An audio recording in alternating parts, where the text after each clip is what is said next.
छोटी सोच वाले व्यक्ति को जब कोई सफलता मिल जाती है तो उसका मन अहंकार से भर जाता है। वो व्यक्ति अपने आप को इतना सफल मानने लगता है जैसे उसके जैसा इस दुनिया में और कोई सफल व्यक्ति है ही नहीं। लेकिन जो वास्तव में बहुत सफल हैं वो बहुत ही विनम्र होते हैं। उनके द्वारा हमेशा लोगों का भला होता है और वो व्यक्ति बहुत ही साधारण जीवन जीते हैं। एक कहावत तो आपने सुनी होगी, आधा जल गगरी छलकत जाए। अर्थात जिस गगरी में आधा जल होता है उसमें पानी छलकने की ज़्यादा संभावना होती है, परंतु जिस गगरी में जल ऊपर तक भरा होता है उसमें पानी बाहर नहीं आता है। आज की कहानी इसी विषय पर है जो स्वामी विवेकानंद के जीवन से ली गई है। इस कहानी को सुनने के बाद आप भी विनम्र होने का प्रयास करेंगे और आप अपनी सफलता पर कभी घमंड नहीं करेंगे तथा अपने ज्ञान को लोकहित में लगाएंगे। ये उस समय की बात है जब स्वामी विवेकानंद अपने लोकप्रिय शिकागो धर्म सम्मेलन के भाषण के बाद भारत वापस आ गए थे। उनकी चर्चा विश्व के हर देश में हो रही थी। सब लोग उन्हें जानने लगे थे। स्वामी जी भारत वापस आकर अपने स्वभाव अनुरूप भ्रमण कर रहे थे। इस समय वे हिमालय और इसके आसपास के क्षेत्रों में रहा करते थे। एक दिन वो घूमते घूमते एक नदी के किनारे आ गए। वहाँ उन्होंने देखा कि एक नाव है पर वो किनारा छोड़ चुकी है, अर्थात जा चुकी है। तब वे नाव के वापस आने के इंतजार में वहीं किनारे पर बैठ गए।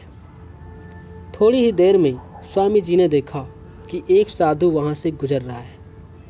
साधु ने स्वामी जी को वहाँ अकेला बैठा देखा तो वो स्वामी जी के पास आया और उनसे पूछा, तुम यहाँ क्यों बैठे हुए?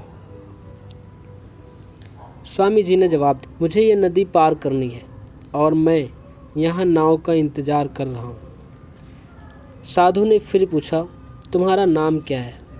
स्वामी जी ने कहा, मैं विवेकानंद हूँ। साधु ने स्वामी जी का मजाक उड़ाते हुए उनसे कहा, अच्छा तो तुम वो विख्यात विवेकानंद हो जिसको लगता है कि विदेश में जाकर भाषण दे देने से तुम बहुत बड़े महात्मा साधु बन गए हो। स्वामी जी ने साधु को कोई जवाब नहीं दिया। फिर साधु ने बहुत ही घमंड के साथ नदी के पानी के ऊपर चलकर अपनी शक्ति का प्रदर्शन किया। स्वामी जी फिर भी कुछ न बोले और चुपचाप उसकी बातों को सुनकर उसे देखते रहे। कुछ दूर तक चलने के बाद साधु ने स्वामी जी से कहा, क्या तुम मेरी तरह पानी पर पैदल चलकर इस नदी को पार कर सकते हो? स्वामी जी ने बहुत ही आदर और विनम्रता के साथ साधु से कहा,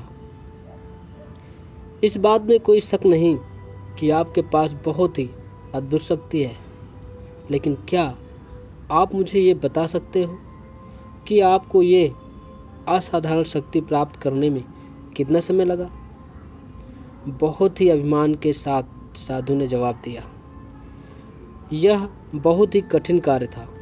मैंने 20 सालों की कठिन तपस्या और साधना के बाद ये महान शक्ति प्राप्त की है, जिसके कारण आज मैं पानी पर चल सकता हूँ। साधु का यह बताने का अंदाज बहुत ही अहंकार भरा था। यह देखकर स्वामी जी बहुत ही शांत स्वर में बोले, आपने अपनी ज़िंदगी के 20 साल एक ऐसी विद्या को सीखने में बर्बाद कर दिए जो काम एक नाव 5 मिनट में कर सकती है।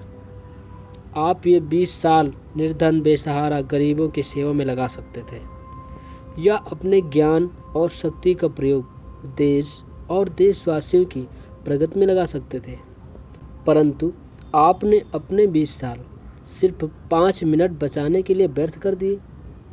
ये कोई बुद्धिमानी नहीं है। साधु का सिर शर्म से झुक गया। वह अपने किए पर बहुत पछता रहा था। थोड़ी देर में नाव आ गई और स्वामी जी नाव में बैठकर नदी के दूसरे किनारे पर चले गए। इसीलिए स्वामी जी कहते हैं ज्ञान और शक्ति का सही प्रयोग आवश्यक है। किसी शक्ति को प्राप्त करके यदि हम उस पर घमंड करते हैं तो ये सबसे बड़ी मूर्खता है। शक्ति का सही जगह पर सही इस्तेमाल करना ही वास्तविकता में बुद्धिमानी होती है। मैंने शुरुआत में ही एक बात कही थी कि सफल व्यक्ति बहुत ही विनम्र होते हैं और वो जन कल्याण के लिए ही जीते और मरते हैं। ये बात एकदम सच है। एक उदाहरण तो आपने इसी कहानी में देख लिया होगा। जी हाँ, स्वामी विवेकानंद जी का। जब साधु ने उनका मजाक उड़ाया, स्वामी जी शांत रहे। वे कुछ न बोले। अगर वो चाहते तो वे साधु को भला बुरा भी कह सकते थे, लेकिन नहीं, वो शांत ही रहे और अपनी विनम्रता को नहीं छोड़ा। इसलिए तो कहते हैं कि वास्तव में जो बहुत सफल है और महान है वो बहुत ही विनम्र होते हैं। वे अंदर और बाहर से हमेशा शांति रहते हैं। लोगों की बातों का उन पर कोई असर नहीं पड़ता। धन्यवाद।